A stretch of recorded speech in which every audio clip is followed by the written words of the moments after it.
Hello दोस्तों। तो आज हम आरपीएफ कांस्टेबल एग्ज़ाम के प्रीवियस ईयर पेपर का एनालिसिस करेंगे। इसके पहले हमने जो भी जितने भी शिफ्ट थे उसका पेपर का एनालिसिस हमने कर लिया है। तो वो आप अगर वीडियो नहीं देखे हैं तो जाके वो वीडियो देख लें। और अगर इस चैनल पर आप पहली बार हैं तो इस चैनल को सब्सक्राइब कर लें ताकि ऐसे ही वीडियो का नोटिफिकेशन सबसे पहले आपको मिल सके।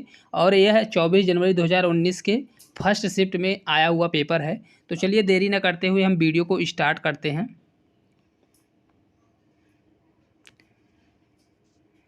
हमारा पहला क्वेश्चन देखिए यहाँ पे दिया हुआ है। क्वेश्चन नंबर फर्स्ट है, भारतीय राष्ट्रीय कांग्रेस के पहले अधिवेशन के अध्यक्ष कौन थे? ऑप्शन ए दिया है जॉर्ज यूले, ऑप्शन बी दिया है W C Banerjee, option C दिया है A O Hume, option D दिया है दादा भाई नौरोजी। तो इसका हमारा करेक्ट आंसर हो जाएगा ऑप्शन बी, हमारा राइट आंसर हो जाएगा डब्ल्यू सी बनर्जी। भारतीय राष्ट्रीय कांग्रेस के पहले अधिवेशन के अध्यक्ष कौन थे? तो डब्ल्यू सी बनर्जी जी थे। नेक्स्ट हमारा अगला क्वेश्चन देखिए दिया हुआ है। नेक्स्ट हमारा अगला क्वेश्चन है, फ्लैग रेट फाउल निम्नलिखित में से किस खेल से संबंधित शब्द है? Option A scuba diving, option B basketball, option C तलवारबाजी, ऑप्शन डी शतरंज। तो इसका हमारा राइट आंसर हो जाएगा ऑप्शन बी, हमारा राइट आंसर हो जाएगा बास्केटबॉल। चलिए आगे क्वेश्चन की ओर बढ़ते हैं। तो अगला हमारा क्वेश्चन देखिए दिया हुआ है। अगला क्वेश्चन है, संस्कृत पुस्तक जम्बावती कल्याणम के लेखक निम्न में से कौन थे? Option A Nandi Timmana, option B Tenali Ram, option C Krishnadeva Raya, option D Allasani Peddana. तो इसका हमारा राइट आंसर हो जाएगा ऑप्शन सी, हमारा राइट आंसर हो जाएगा कृष्णदेव राय। ऑप्शन सी हमारा राइट आंसर हो जाएगा। कृष्ण की लेखक कौन है? तो कृष्णदेव राय। चलिए अब नेक्स्ट क्वेश्चन, अगले क्वेश्चन की ओर बढ़ते हैं। तो हमारा नेक्स्ट अगला चौथे नंबर का हमारा क्वेश्चन दिया हुआ है। देखिए अगला हमारा क्वेश्चन है, दीन ए इलाही नामक नया धर्म किसने चलाया? ऑप्शन ए हुमायूं के द्वारा चलाया गया, कि ऑप्शन बी अकबर के द्वारा, कि ऑप्शन सी औरंगजेब के द्वारा, कि ऑप्शन डी बाबर के द्वारा। तो इसका हमारा राइट आंसर हो जाएगा ऑप्शन बी, हमारा राइट आंसर हो जाएगा। किसके द्वारा चलाया गया था? तो यह एक अकबर के द्वारा चलाया गया था। अगला हमारा क्वेश्चन दिया हुआ है। देखिए अगला क्वेश्चन है, भारत के मुख्य चुनाव आयुक्त की नियुक्ति कौन करता है? इसके लिए ऑप्शन ए दिया हुआ है भारत का राष्ट्रपति, ऑप्शन बी दिया है भारत का प्रधानमंत्री, ऑप्शन सी दिया है सर्वोच्च न्यायालय के मुख्य न्यायाधीश, कि ऑप्शन डी दिया है भारत का उपराष्ट्रपति। तो इसका हमारा राइट आंसर हो जाएगा ऑप्शन ए, फर्स्ट ही हमारा सही आंसर हो जाएगा भारत का राष्ट्रपति। जो भारत का राष्ट्रपति होता है वो क्या करता है? मुख्य चुनाव आयुक्त की नियुक्ति करता है। नेक्स्ट हमारा क्वेश्चन दिया हुआ है। नेक्स्ट क्वेश्चन है, निम्न में से कौन सी समिति का गठन निर्धनता के निर्धारण के लिए किया गया था? ऑप्शन ए एस तारापोर समिति, ऑप्शन बी कार्वे समिति, ऑप्शन सी चक्रवर्ती समिति, की ऑप्शन डी तेंदुलकर समिति। तो इसका हमारा राइट आंसर हो जाएगा ऑप्शन डी, हमारा राइट आंसर हो जाएगा तेंदुलकर समिति। अगले क्वेश्चन की ओर बढ़ते हैं। तो अगला हमारा क्वेश्चन यहाँ पे दिया हुआ है। देखिए अगला क्वेश्चन है, मानव कोशिकाओं के न्यूक्ली में डॉट डॉट गुणसूत्र पाए जाते हैं। मानव कोशिकाओं के न्यूक्ली में कितने गुणसूत्र पाए जाते हैं? ऑप्शन ए 23 गुणसूत्र, ऑप्शन बी 100 गुणसूत्र, ऑप्शन सी 46 जोड़ी गुणसूत्र, कि ऑप्शन डी 23 जोड़ी गुणसूत्र। तो इसका हमारा राइट आंसर हो जाएगा ऑप्शन डी 23 जोड़ी गुणसूत्र। टोटल कितने होते हैं? 46, 46 होते हैं, जिनमें से 23 जोड़ी गुणसूत्र पाए जाते हैं। चलिए आगे की ओर हम बढ़ते हैं। अगला हमारा क्वेश्चन देखिए यहाँ पे दिया हुआ है। अगला क्वेश्चन है, निम्नलिखित में से भारत के किस राज्य में मरुस्थली और बांगर मैदान पाए जाते हैं? ऑप्शन ए हिमाचल प्रदेश में, ऑप्शन बी नागालैंड में, कि ऑप्शन सी राजस्थान में, कि ऑप्शन डी अरुणाचल प्रदेश में। तो इसका हमारा राइट आंसर हो जाएगा ऑप्शन सी, हमारा राइट आंसर हो जाएगा। कहाँ पे पाया जाता है? तो इसका हमारा राइट आंसर हो जाएगा राजस्थान। राजस्थान में कैसे मरुस्थल पाए जाते हैं? मरुस्थली और बांगर मैदान पाए जाते हैं। अगले क्वेश्चन की ओर बढ़ते हैं। तो अगला हमारा क्वेश्चन देखिए यहाँ पे दिया हुआ है। अगला क्वेश्चन है, निम्न में से कौन सी भाषा सभी यूरोपीय भाषाओं की जननी है? Option A Spanish, option B अंग्रेजी, option C Sanskrit, option D फ्रांसीसी। तो इसका हमारा राइट आंसर हो जाएगा ऑप्शन सी, हमारा राइट आंसर हो जाएगा संस्कृत। संस्कृत क्या है? सभी यूरोपीय भाषाओं की जननी मानी जाती है। अगले क्वेश्चन की ओर बढ़ते हैं। तो ये हमारा 10वें नंबर का क्वेश्चन है। क्वेश्चन हमारा, स्पेशल ओलंपिक्स में भाग लेने के लिए निर्धारित न्यूनतम आयु कितनी होती है? ऑप्शन ए 12 वर्ष, ऑप्शन बी 15 वर्ष, ऑप्शन सी 8 वर्ष कि ऑप्शन डी 18 वर्ष। तो इसका हमारा राइट आंसर हो जाएगा ऑप्शन सी, हमारा राइट आंसर हो जाएगा 8 वर्ष। स्पेशल ओलंपिक्स में भाग लेने के लिए कितनी मिनिमम एज कितनी होनी चाहिए? अगर आप 8 साल के हैं तो स्पेशल ओलंपिक में आप भाग ले सकते हैं। चलिए आगे की ओर हम बढ़ते हैं। अगला हमारा क्वेश्चन देखिए यहाँ पे दिया हुआ है। अगला क्वेश्चन है कि बैंकों को भेजी गई राशि और न्यायिक जमा जैसे बचत संविधान के किस वित्तीय प्रावधान के तहत आते हैं? ऑप्शन ए भारत का समेकित कोष, ऑप्शन बी आपातकालीन निधि, ऑप्शन सी भारत की आकस्मिकता निधि कि ऑप्शन डी भारत का सार्वजनिक खाता। तो इसका हमारा राइट आंसर हो जाएगा ऑप्शन डी, क्या कहा जाता है? भारत का सार्वजनिक खाता। अगले क्वेश्चन की ओर बढ़ते हैं। तो अगला हमारा क्वेश्चन दिया हुआ है, अगला हमारा क्वेश्चन दिया है जहाज द्वारा पूरी दुनिया का भ्रमण करने वाला पहला यात्री कौन था? Option A Vasco da Gama, option B दिया है Archimedes, option C Marco Polo कि ऑप्शन डी दिया है फर्डिनेंड मैगलन। तो इसका हमारा राइट आंसर हो जाएगा ऑप्शन डी, हमारा राइट आंसर हो जाएगा फर्डिनेंड मैगलन। क्या था ये? जहाज द्वारा पूरी दुनिया का भ्रमण करने वाला पहला यात्री है। चलिए अगले क्वेश्चन की ओर हम बढ़ते हैं। अगला हमारा क्वेश्चन देखिए यहाँ पे दिया हुआ है, प्रोटियम, ड्यूटियम और ट्रिटियम हाइड्रोजन परमाणु के डॉट डॉट हैं, क्या कहलाते हैं? ऑप्शन ए आइसोटोन कहलाते हैं, ऑप्शन बी आइसोलाइन कहलाते हैं कि ऑप्शन सी समस्थानिक कहलाते हैं कि ऑप्शन डी संभारिक कहलाते हैं। तो इसका हमारा राइट आंसर हो जाएगा ऑप्शन सी, हमारा राइट आंसर हो जाएगा। इसे क्या कहा जाता है? ये हाइड्रोजन के समस्थानिक कहलाते हैं। अगले क्वेश्चन की ओर हम बढ़ते हैं। अगला क्वेश्चन हमारा दिया है भारत के किस क्षेत्रों में ठंडे रेगिस्तान पाए जाते हैं? ऑप्शन ए कच्छ का रण, ऑप्शन बी लद्दाख में कि ऑप्शन सी हरियाणा में कि ऑप्शन डी थार में। तो इसका हमारा राइट आंसर हो जाएगा ऑप्शन बी, हमारा राइट आंसर हो जाएगा लद्दाख। लद्दाख में कैसे पाए जाते हैं? लद्दाख में ठंडे रेगिस्तान पाए जाते हैं। अगले क्वेश्चन की ओर हम बढ़ते हैं। अगला हमारा क्वेश्चन दिया है सोनोरन रेगिस्तान किस महाद्वीप में स्थित है? ऑप्शन ए एशिया महाद्वीप में, ऑप्शन बी अफ्रीका महाद्वीप में, ऑप्शन सी ऑस्ट्रेलिया में कि ऑप्शन डी उत्तरी अमेरिका में। तो इसका हमारा राइट आंसर हो जाएगा ऑप्शन डी, हमारा राइट आंसर हो जाएगा उत्तरी अमेरिका में। कहाँ पे पाया जाता है? सोनोरन रेगिस्तान कहाँ स्थित है? तो यह उत्तरी अमेरिका में पाया जाता है। अगले क्वेश्चन की ओर बढ़ते हैं। तो अगला हमारा क्वेश्चन देखिए यहाँ पे दिया हुआ है। अगला क्वेश्चन है अनुदानों की मांग के लिए मतदान की, इसके लिए ऑप्शन ए दिया है मुख्य चुनाव आयुक्त, ऑप्शन बी दिया है केवल लोकसभा द्वारा, ऑप्शन सी दिया है सर्वोच्च न्यायालय के मुख्य न्यायाधीश द्वारा कि ऑप्शन डी दिया है केवल राज्यसभा द्वारा। तो इसका हमारा राइट आंसर हो जाएगा ऑप्शन बी, हमारा राइट आंसर हो जाएगा केवल लोकसभा द्वारा। अनुदानों की मांग के लिए मतदान जो होता है किसके द्वारा होता है? तो ये केवल लोकसभा द्वारा होता है। अगले क्वेश्चन की ओर हम बढ़ते हैं। अगला देखिए हमारा क्वेश्चन यहाँ पे दिया हुआ है।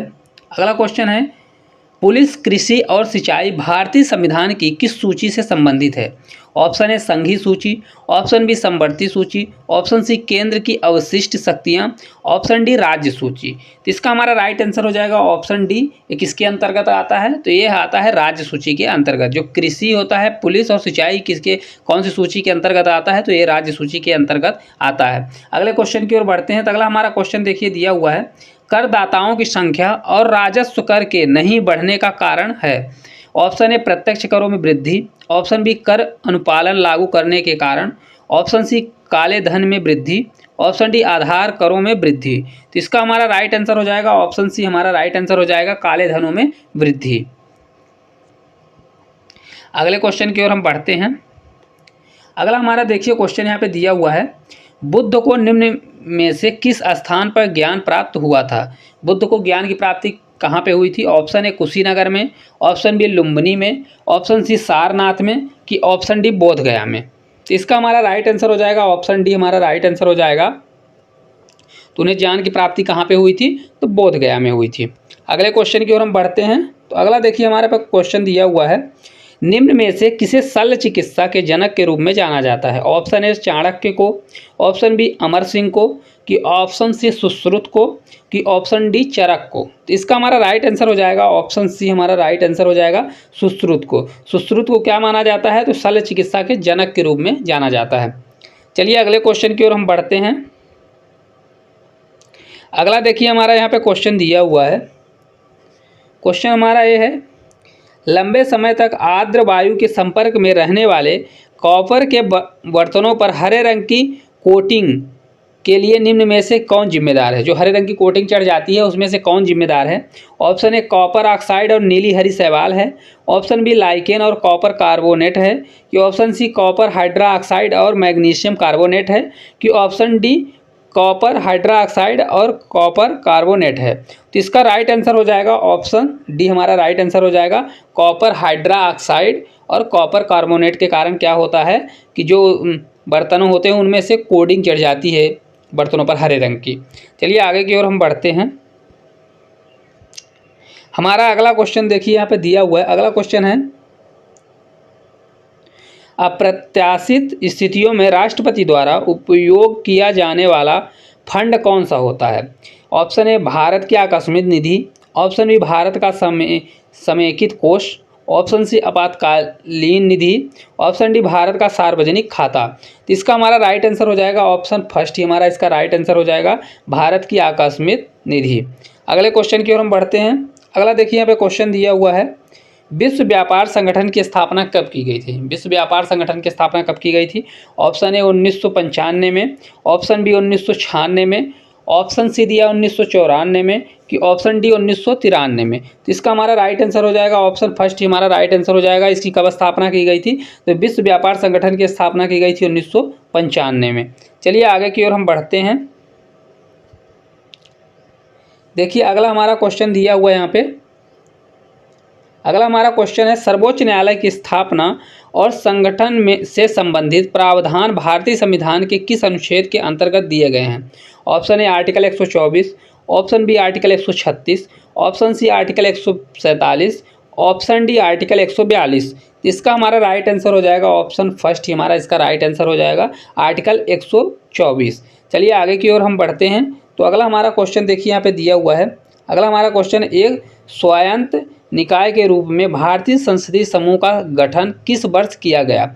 ऑप्शन ए 1953 में किया गया। ऑप्शन बी 1947 में किया गया। कि ऑप्शन सी 1949 में किया गया। कि ऑप्शन डी 1950 में किया गया। तो इसका हमारा राइट आंसर है ऑप्शन सी 1949 में। एक स्वायत्त निकाय के रूप में भारतीय संसदीय समूह का गठन कब किया गया था? तो 1949 में किया गया था।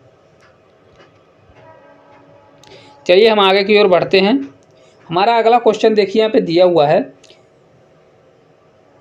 एफ्ते एपिजूटिका जिसे पैरों और मुंह का रोग कहा जाता है डॉट डॉट के कारण होता है। एफ्ते और एपिजूटिका जो रोग होता है ये किस कारण से होता है? ऑप्शन ए वायरस के कारण होता है। कि ऑप्शन बी फंगी के कारण होता है। कि ऑप्शन सी शैवाल के कारण।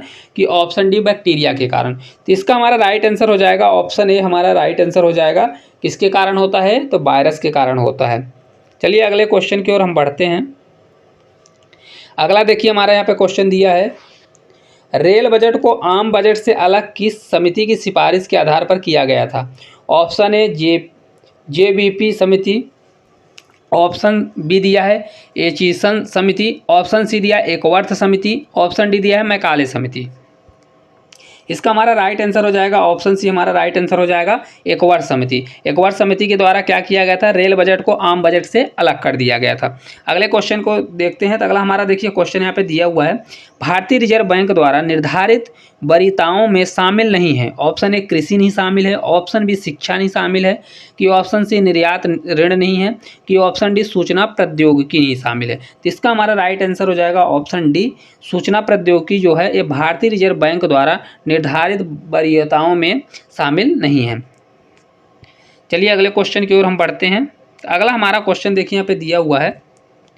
अगला क्वेश्चन हमारा है देखिए कि ओलंपिक ध्वज पहली बार किस वर्ष फहराया गया था? ऑप्शन ए 1896 में। ऑप्शन बी 1942 में। ऑप्शन सी 1920 में। कि ऑप्शन डी 1900 में। तो इसका हमारा राइट आंसर हो जाएगा ऑप्शन सी हमारा राइट आंसर हो जाएगा कब फहराया गया था फर्स्ट बार? तो यह 1920 में फहराया गया था। अगले क्वेश्चन की ओर हम बढ़ते हैं। तो अगला हमारा क्वेश्चन दिया हुआ है किस कांग्रेस अधिवेशन में गांधी इरविन समझौते का समर्थन किया गया? Option A Bombay. Option B Lahore. Option C Karachi. कि ऑप्शन डी मद्रास। तो इसका हमारा राइट आंसर हो जाएगा ऑप्शन सी हमारा राइट आंसर हो जाएगा कब किया गया था? तो कराची अधिवेशन में किया गया था। अगले क्वेश्चन की ओर हम बढ़ते हैं। अगला हमारा क्वेश्चन देखिए यहाँ पे दिया हुआ है, बौद्ध धर्म में अभय मुद्रा का क्या अर्थ है? ऑप्शन ए बुराई से बचाव, ऑप्शन बी निर्भीकता, ऑप्शन सी ज्ञानोदय, ऑप्शन डी उपदेश। तो इसका हमारा राइट आंसर हो जाएगा ऑप्शन बी। इसका हमारा राइट आंसर हो जाएगा निर्भीकता। बौद्ध धर्म में जो अभय मुद्रा का क्या अर्थ होता है? तो निर्भीकता होता है। चलिए आगे की ओर हम बढ़ते हैं। तो हमारा 32वें नंबर का क्वेश्चन है। क्वेश्चन हमारा दिया हुआ है, देखिए, अर्धसूत्री विभाजन में एक जनन कोशिका डॉट डॉट सतत कोशिकाओं में विभाजित हो जाती है। अर्धसूत्री जो विभाजन होता है उसमें से एक कोशिका जो होती है, एक जनन कोशिका, कितने सतत कोशिकाओं में विभाजित हो जाती है? ऑप्शन ए 8 में, ऑप्शन बी 2 में, ऑप्शन सी 16 में, कि ऑप्शन डी दिया हुआ है 4 में। तो इसका हमारा राइट आंसर हो जाएगा ऑप्शन डी, हमारा राइट आंसर हो जाएगा। तो चार सतत कोशिकाओं में विभाजित हो जाती है। एक जनन कोशिका किस में हो जाती है? तो एक जनन कोशिका 4 सतत कोशिकाओं में विभाजित हो जाती है अर्धसूत्री विभाजन में। अगले क्वेश्चन को हम देखते हैं। अगला हमारा क्वेश्चन दिया है, गुरुत्वाकर्षण का सार्वभौमिक सिद्धांत किसने दिया था? ऑप्शन ए दिया है अल्बर्ट आइंस्टाइन, ऑप्शन बी दिया है जोहानिज केपलर, ऑप्शन सी दिया है आइजक आसिमोव, ऑप्शन डी दिया है आइजक न्यूटन। तो इसका हमारा राइट आंसर हो जाएगा ऑप्शन डी, हमारा राइट आंसर हो जाएगा आइजक न्यूटन। ऑप्शन डी हमारा सही आंसर हो जाएगा। किसने दिया था? तो आइजक न्यूटन के द्वारा दिया गया था यह सिद्धांत। अगले क्वेश्चन को हम देखते हैं। तो अगला क्वेश्चन हमारा दिया हुआ है, क्रीम से मक्खन अलग करने के लिए किस विधि का उपयोग किया जाता है? तो ऑप्शन ए दिया है केंद्रीकरण, ऑप्शन बी दिया है निस्यंदन, ऑप्शन सी दिया है अनुमापन, ऑप्शन डी दिया है सम्मिश्रण। तो इसका हमारा राइट आंसर हो जाएगा ऑप्शन ए, हमारा राइट आंसर हो जाएगा अब केंद्रीकरण। क्रीम से मक्खन अलग करने की विधि को क्या कहा जाता है? तो अब केंद्रीकरण। अब केंद्रीकरण के द्वारा ही क्रीम से मक्खन को अलग किया जाता है। अगले क्वेश्चन की ओर हम बढ़ते हैं। हमारा अगला क्वेश्चन देखिए यहाँ पे दिया हुआ है। अगला क्वेश्चन है, स्पीकर और डिप्टी स्पीकर के कार्यालयों की स्थापना निम्न में से किस अधिनियम के तहत की गई?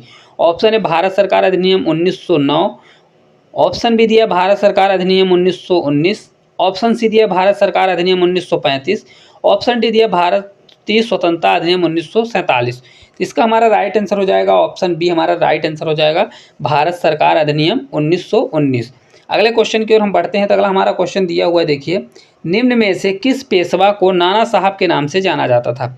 ऑप्शन ए दिया बालाजी बाजीराव, ऑप्शन बी दिया है बाजीराव, ऑप्शन सी दिया है बालाजी विश्वनाथ, ऑप्शन डी दिया है तात्या टोपे। तो इसका हमारा राइट आंसर हो जाएगा, इसका हमारा फर्स्ट ही आंसर सही हो जाएगा, बालाजी बाजीराव। पेशवा को नाना साहब किस नाम से जाना जाता था? बालाजी बाजीराव को। अगले क्वेश्चन की ओर हम बढ़ते हैं। अगला हमारा क्वेश्चन देखिए यहाँ पे दिया हुआ है, निम्न में से सरकार को नियंत्रित करने के लिए जब वह साधारण नियमों का भी पालन नहीं करता, विपक्ष के सदस्यों द्वारा कौन सी असाधारण युक्ति का प्रयोग किया जाता है? ऑप्शन ए दिया है point of order, option B दिया आधे घंटे की चर्चा, ऑप्शन सी दिया है विशेष उल्लेख, ऑप्शन डी दिया है लघु अवधि की चर्चा। इसका हमारा राइट आंसर हो जाएगा ऑप्शन ए, हमारा राइट आंसर हो जाएगा पॉइंट ऑफ ऑर्डर। अगले क्वेश्चन की ओर बढ़ते हैं हम। अगला देखिए हमारे पे क्वेश्चन दिया हुआ है, हॉकी की शैली स्कूप को और क्या कहा जाता है? जो हॉकी की शैली है स्कूप, उसको और क्या कहा जाता है? ऑप्शन ए दिया है स्लाइस, ऑप्शन दिया है बुल्स आई, ऑप्शन सी दिया है फ्री किक, ऑप्शन डी दिया है एरियल पास। तो इसका हमारा राइट आंसर हो जाएगा ऑप्शन डी। क्या बोला जाता है उसे? तो एरियल पास बोला जाता है। जो हॉकी की शैली स्कूप होता है उसे और किस नाम से जाना जाता है? एरियल पास के नाम से जाना जाता है। अगले क्वेश्चन की ओर हम बढ़ते हैं। तो अगला हमारा क्वेश्चन दिया हुआ है, प्रधानमंत्री रोजगार योजना की शुरुआत डॉट डॉट में हुई थी, किस सन में हुई थी? ऑप्शन ए 1993 में, ऑप्शन बी 1997 में, कि ऑप्शन सी दिया 1995 में, कि ऑप्शन डी दिया है 1919 में। तो इसका हमारा राइट आंसर हो जाएगा ऑप्शन ए, हमारा राइट आंसर हो जाएगा। कब किया गया था? तो यह 1993 में। कौन से सन में? 1993 में किया गया था। चलिए हम 40वें नंबर के क्वेश्चन की ओर बढ़ते हैं। तो हमारा 40वें नंबर का क्वेश्चन दिया हुआ है, उत्तरी गोलार्ध का सबसे लंबा दिन है। उत्तरी गोलार्ध में सबसे लंबा दिन कब होता है? ऑप्शन ए शीतकालीन संक्रांति के दिन, ऑप्शन बी ग्रीष्मकालीन संक्रांति के दिन, कि ऑप्शन सी शिशिर विषुवत के दिन, कि ऑप्शन डी वसंत विषुवत के दिन। तो इसका हमारा राइट आंसर हो जाएगा ऑप्शन बी, हमारा राइट आंसर हो जाएगा ग्रीष्मकालीन संक्रांति के दिन क्या होता है, उत्तरी गोलार्ध का सबसे लंबा दिन होता है। अगले क्वेश्चन की ओर बढ़ते हैं हम। अगला हमारा क्वेश्चन दिया हुआ है डॉट डॉट से अधिक के जल ग्रहण क्षेत्र वाली नदी जो होती हैं बेसिनों को बड़ी नदी बेसिनों के रूप में जाना जाता है। ऑप्शन ए 10,000 वर्ग किलोमीटर, ऑप्शन बी 20,000 वर्ग किलोमीटर, ऑप्शन सी 40,000 वर्ग किलोमीटर, कि ऑप्शन डी दिया है 2,000 वर्ग किलोमीटर। तो इसका हमारा राइट आंसर हो जाएगा ऑप्शन बी, जो 20,000 वर्ग किलोमीटर से अधिक के जल ग्रहण क्षेत्र वाली नदी बेसिनों को बड़ी नदी बेसिनों के रूप में भी जाना जाता है। अगले क्वेश्चन को देखते हैं हम। अगला हमारा क्वेश्चन दिया हुआ है आसुत जल विद्युत का डॉट डॉट होता है। विद्युत का क्या होता है, सुचालक होता है, कुचालक। ऑप्शन ए सुचालक होता है, ऑप्शन बी अतिचालक होता है, कि ऑप्शन सी कुचालक होता है, कि ऑप्शन डी अर्धचालक होता है। तो जो आसुत जल होता है वो क्या होता है, विद्युत का कुचालक होता है। तो इसका हमारा राइट आंसर हो जाएगा ऑप्शन सी, क्या होता है, तो कुचालक होता है। अगले क्वेश्चन की ओर हम बढ़ते हैं। अगला हमारा क्वेश्चन दिया हुआ है जीएमटी का पूर्ण रूप क्या है। ऑप्शन ए दिया है Greenwich measured time, option B दिया है Great Britain measured time, option C दिया है Greenwich mean time, option D दिया है गूगल मीन टाइम। तो इसका हमारा राइट आंसर हो जाएगा ऑप्शन सी, हमारा राइट आंसर हो जाएगा ग्रीनविच मीन टाइम। जीएमटी का फुल फॉर्म क्या होता है, ग्रीनविच मीन टाइम। अगले क्वेश्चन की ओर बढ़ते हैं। तो अगला क्वेश्चन हमारा देखिए यहाँ पे दिया हुआ है 1983 में भारतीय क्रिकेट टीम में किसे हराकर विश्व कप जीता। 1983 में भारतीय क्रिकेट टीम थी जो किसको हराकर विश्व कप जीती। ऑप्शन ए जिम्बाब्वे को, ऑप्शन बी ऑस्ट्रेलिया को, ऑप्शन सी पाकिस्तान को, कि ऑप्शन डी वेस्ट इंडीज को। तो इसका हमारा राइट आंसर हो जाएगा ऑप्शन डी, किसको हराकर, तो भारत ने वेस्ट इंडीज को हराकर विश्व कप जीता था 1983 का। चलिए आगे की ओर हम बढ़ते हैं। अगला हमारा क्वेश्चन देखिए दिया हुआ है सलाल बगलिहार और दुलहस्ती जल परियोजना किस नदी पर स्थित है। ऑप्शन ए रावी नदी पर, ऑप्शन बी ब्यास नदी पर, ऑप्शन सी चेनाब नदी पर, कि ऑप्शन डी सतलज नदी पर। तो इसका हमारा राइट आंसर हो जाएगा ऑप्शन सी, हमारा राइट आंसर हो जाएगा कौन सी नदी पर है, चेनाब नदी पर। चेनाब नदी पर सलाल बगलिहार और दुलहस्ती जल परियोजनाएं स्थित हैं। अगले क्वेश्चन को हम देखते हैं। तो अगला हमारा क्वेश्चन देखिए दिया है poverty and un British rule in India पुस्तक के लेखक कौन है। Option A Dadabhai Naoroji, option B R C. Dutt, option C M G. Ranade, option D दिया सुब्रमण्यम अय्यर। तो इसका हमारा राइट आंसर हो जाएगा ऑप्शन फर्स्ट ही हमारा राइट आंसर हो जाएगा Dadabhai Naoroji. Poverty and un British rule in India किसके द्वारा लिखी गई पुस्तक है, तो यह दादा भाई नौरोजी द्वारा लिखी गई पुस्तक है। चलिए हम आगे की ओर बढ़ते हैं।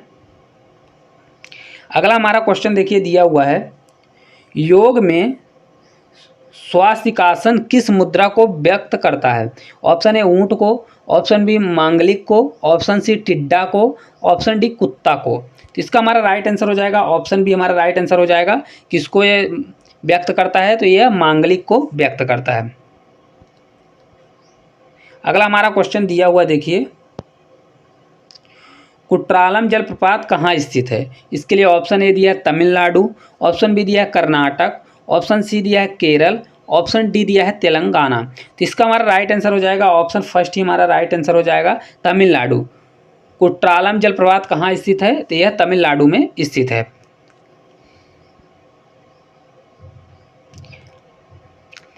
हमारा अगला क्वेश्चन दिया हुआ है, अगला क्वेश्चन हमारा है पुनरावर्ती परावर्तन के कारण ध्वनि की प्रबलता डॉट डॉट कहलाती है।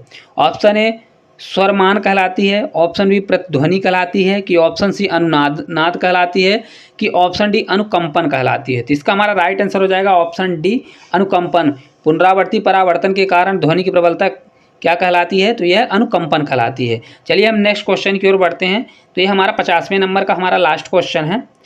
तो हमारा क्वेश्चन दिया है सोनकोट्टा दर्रा मदुरई को डॉट डॉट से जोड़ती है। जो सोनकोट्टा दर्रा है यह मदुरई से और किसको जोड़ती है। ऑप्शन ए चेन्नई को जोड़ती है, ऑप्शन बी पलक्कड़ को जोड़ती है, ऑप्शन सी दिया है कोट्टायम को जोड़ती है, कि ऑप्शन डी दिया है चित्री को जोड़ती है। तो इसका हमारा राइट आंसर हो जाएगा ऑप्शन सी, हमारा राइट आंसर हो जाएगा कोट्टायम को जोड़ती है। किसको जोड़ती है, तो मदुरई को कोट्टायम से जोड़ती है।